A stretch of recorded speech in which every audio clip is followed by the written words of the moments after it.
Okay, so this is a kind of touchy subject, and I'm sure that I am going to ruffle a little bit of feathers, a lot of feathers actually.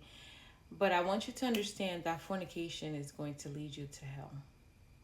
And I know it seems like I'm being judgmental. I know it seems like I'm condemning you, but I want you to understand the severity of the situation that I'm talking about right now.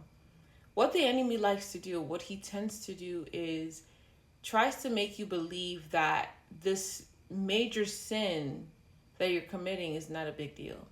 That, oh, everyone else is doing it, so why don't I do it too? Like, oh, this Christian over there, they're doing it. Oh, they're she just moved in with her boyfriend and she is a devout Christian. So it is only right that I do it. Listen, you have to lead by example. You cannot follow the lead of others who are literally walking into sin willingly. If you're willingly walking into sin, you're not repentant.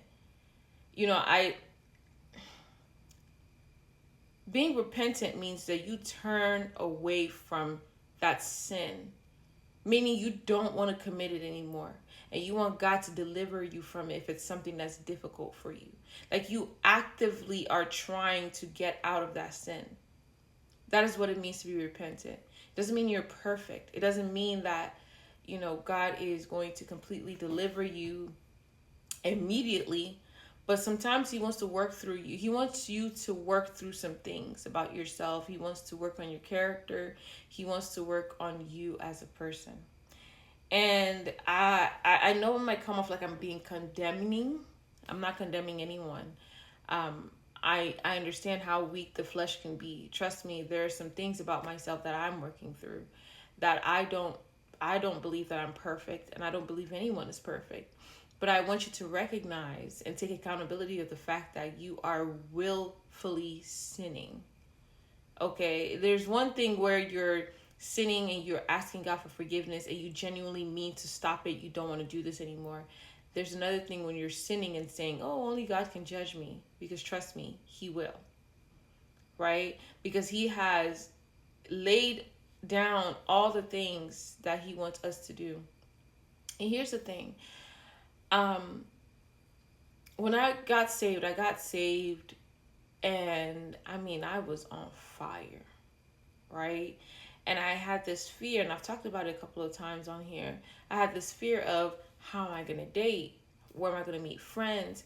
Like, who am I going to surround myself with? Like, things of that nature. Like, where am I going to meet people that are so on fire for God, like I am, that I am not willing to have sex with them before marriage? I'm not willing to go partying and clubbing.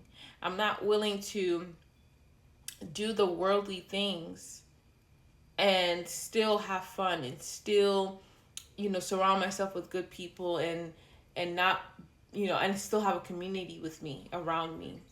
And when I say that I live in a city where all of that is normal, living in the world is normal. I live in the city of Atlanta, right? Where being worldly is a normal thing. Being worldly is like the forefront of whenever you hear Atlanta, that's what you see. You're seeing partying, drugs, you know, BBLs, clubbing, all of these things all around you, everywhere you go. Even when I first moved here, that was the first thing I saw. But I want you to recognize, remember when Elijah was running away from Jezebel, and he said, "God, I am your only prophet. I'm your only prophet left behind." And God said, "No, you're not. 4,000 others just like you, Elijah." And so, with that being said, I want you to understand that you're not the only one. I mean, when I first got saved, I was like, I cannot be the only sane person in the city. I felt like there was a big cloud over the city. I felt like there was so much going on that was just so dark in the city. And I think I might make another video about the city of Atlanta another time, because I really believe that God placed me here for a reason. He placed me here, and I have learned so much. I've experienced so many things that have shaped me to be who I am today, and I'm so grateful for it, because I really thought that this city was something was going on with it. And God had to bring me back together and say, this is my creation. Even though the city might be dark, I still created it. So it's still a good thing.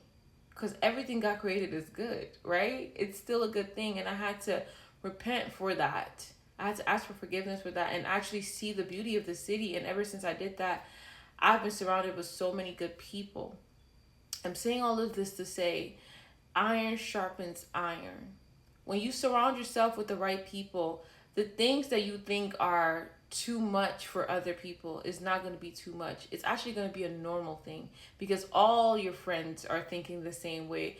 The people that you're dating, they're thinking the same way. There's no one that's going to make you feel weird for not wanting to fornicate, for not wanting to drink, for not wanting to do drugs, for not wanting to turn up, right? They're going to be on the same wave as you because you guys are thinking the same way. You guys are being led by the spirit and not the flesh. So I'm saying all of this to say, if the person that you're dating or getting married to is being led by the flesh, as a woman, what are you going to be led by? What is he going to lead you with? Because he is supposed to be led by God. God is supposed to lead him, and he's supposed to lead you. So, what are you going to be led by if his leader is his flesh and not God? Think about that. Because if this person is not able to control himself, meaning he does not have self control over his fleshly desires, then what's going to happen when you get married? And it might not even be infidelity or anything like that, but there might be other things in the marriage that he himself is unable to control because he does not have that will to control his flesh. Because one thing the enemy will do is make you believe that you sinning, oh, it's not, it's everyone else is doing it. It's normal. It's okay. Why don't you just do it? Everyone else is doing it.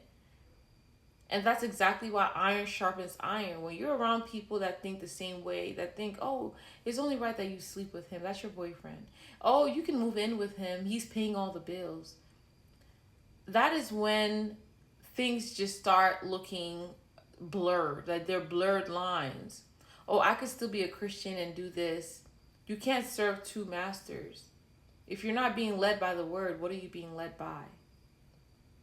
So you have to really think about it. Like I said, I'm not trying to condemn you, but I really want you to understand the implications.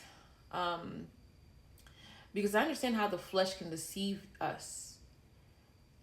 There are too many times where the things that you're doing is so normal for you that you don't even think it's a sin because, oh, this is normal. I'm doing it. I've been doing this for years. Everyone has been doing it for years. That doesn't make it okay. That doesn't make it okay. So I really want you to think about that. Fornication is the major one that I can see that can really get a lot of people tripped up because everyone is doing it. How can I tell my boyfriend that I've already been sleeping with that I don't want to sleep with him anymore? If he's not being led by God, how is he going to take that?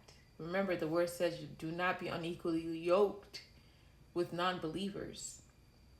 One person is going to be doing all the work, and it's going to be strenuous. It's going to be hard.